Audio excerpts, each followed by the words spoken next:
Travel during the Middle Ages, approximately the 5th to 15th centuries, was limited and challenging, particularly for the general population. The roads were often poorly maintained and dangerous, and travel by foot or horse was slow and physically demanding. Travelers also faced risks from bandits and other hazards, such as diseases and natural disasters. The rise of trade and commerce also contributed to travel during the Middle Ages. Merchants and traders traveled to trade fairs and markets, which were often located in cities and towns.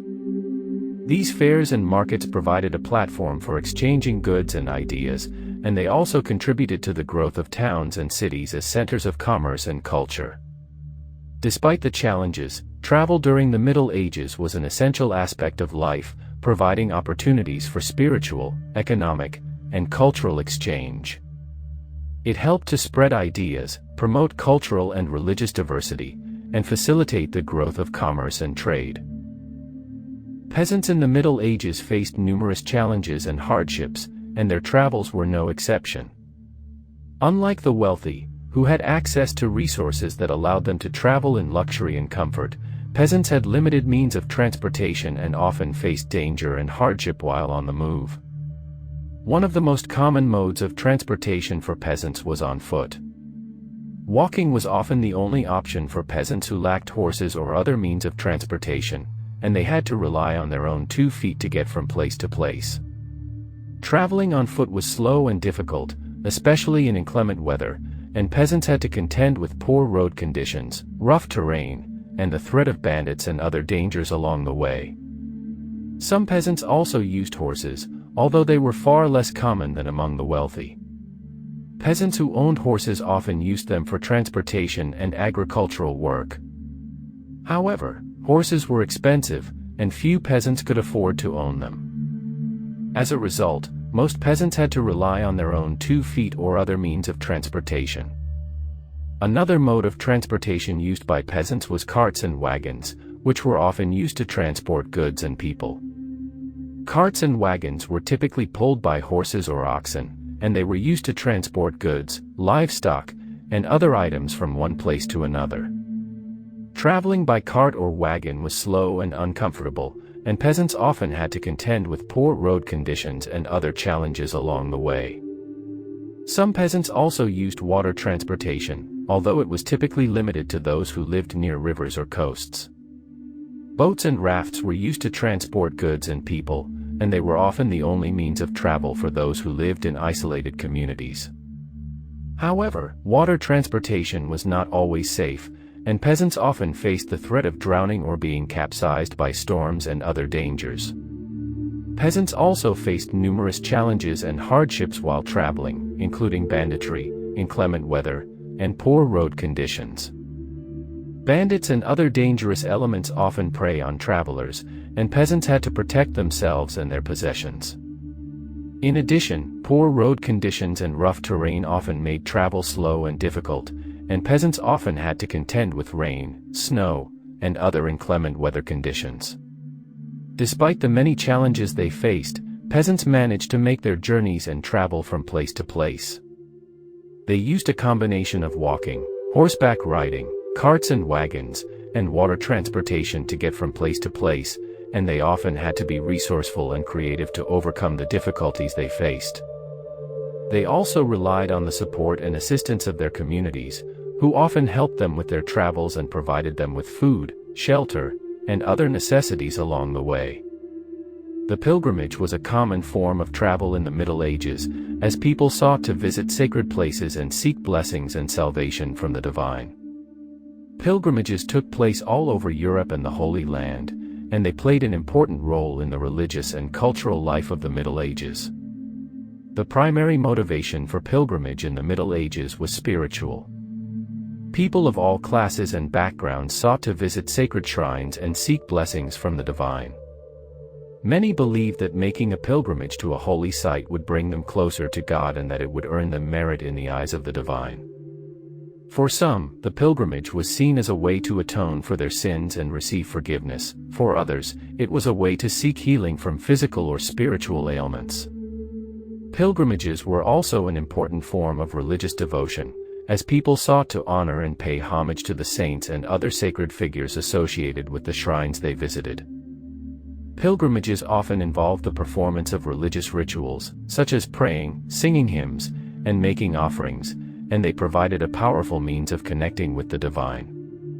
The most famous pilgrimage destination in the Middle Ages was the Holy Land, where Christians sought to visit the places associated with the life of Jesus Christ. This included sites such as Bethlehem, where Jesus was born, and Jerusalem, where he was crucified and resurrected. Other popular pilgrimage destinations included Rome, where pilgrims sought to visit the tombs of the apostles Peter and Paul, and Santiago de Compostela, where the remains of St. James the Apostle were believed to be buried. Despite the many motivations for pilgrimage, its challenges and dangers were not gone. Pilgrimage travel was often a long and arduous journey, and pilgrims had to contend with inclement weather, poor road conditions, and the threat of bandits and other dangers along the way. Many also suffered from hunger, thirst, and sickness, as they lacked the resources and facilities necessary to maintain their health and well-being during their travels. The pilgrimage was also a hazardous enterprise in terms of personal safety, as pilgrims were often targeted by bandits and other dangerous elements who preyed on travelers.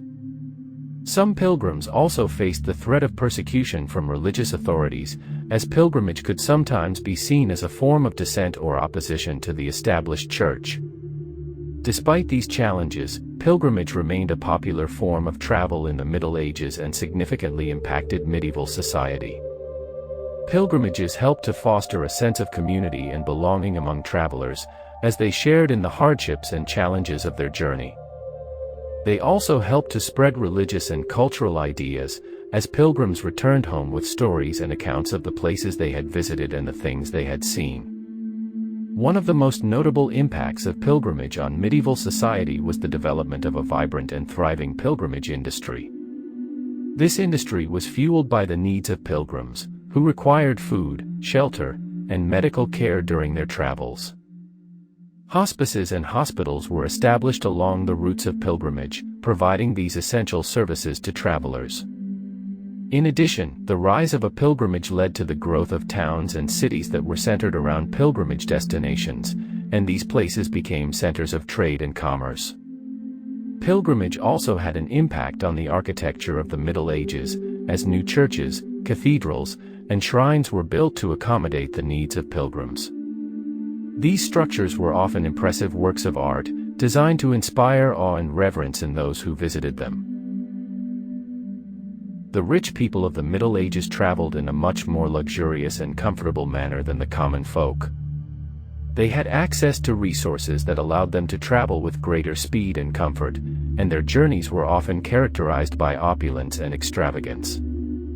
One of the most common modes of transportation for the wealthy during the Middle Ages was horse-drawn carriages. These carriages were designed to provide comfort and luxury, and they were often ornately decorated with fine materials such as velvet and gold. They were drawn by horses, which were expensive and highly valued, and only the wealthiest individuals could afford to own them. Horse-drawn carriages allowed the wealthy to travel in style, and they were often accompanied by servants, guards, and other members of their entourage. Horses were also used for horseback riding, which was another popular mode of transportation for the wealthy. Horseback riding allowed for faster travel, and it was also seen as a status symbol. Noblemen and knights often rode horses, and they were accompanied by their retainers and squires. Horseback riding was also a common form of transportation for hunting, which was a popular pastime among the wealthy. Water transportation was also widely used by the wealthy during the Middle Ages. Many cities and towns were located along rivers and coasts, and the wealthy often used boats and ships to travel to different parts of Europe. The ships used by the wealthy were often large and luxurious, with amenities such as cabins, dining rooms, and private baths. The wealthy also used water transportation for leisure activities, such as fishing and hunting, and they often hired professional hunters and fishermen to accompany them on their trips. The rich people of the Middle Ages enjoyed many amenities while they traveled, including fine food and drink, comfortable lodgings, and entertainment. They often stayed in the finest inns and taverns, which were equipped with the best food and drink. They also had access to the best wines, which were often imported from other parts of Europe, and they enjoyed luxurious meals that were prepared by professional chefs. In addition, they often hired minstrels, jesters, and other entertainers to provide entertainment during their journeys. Kings in the Middle Ages traveled in a manner that reflected their status and wealth. They usually had access to the most luxurious modes of transportation available, including horses, carriages, and ships. Kings also traveled with large entourages of nobles, courtiers, and servants, which helped to protect them from danger and provide for their needs. One of the most common forms of transportation for kings was the horse, which was a symbol of wealth, power, and prestige. Kings rode on horseback for shorter journeys, often accompanied by a retinue of knights and nobles. For longer journeys, they used carriages, which were drawn by horses and were more comfortable and spacious than horseback riding. Kings also traveled by ship when necessary, either for personal or political reasons. Ship travel was often faster and more efficient than land travel, and it allowed kings to move more freely and securely. During sea journeys, kings usually traveled on well-appointed ships, accompanied by their most trusted advisors and servants. Kings also traveled with a large retinue of servants and courtiers, who provided them with food, shelter, and entertainment during their journeys. This retinue also helped to protect the king from danger, and it enabled him to maintain his status and dignity. Kings were often the target of political and military threats, so their travels were carefully planned and executed with a focus on security. They were accompanied by an armed escort of knights and soldiers, who protected them from danger and ensured that their journeys were as safe as possible. Thank you for watching. Please subscribe for more videos.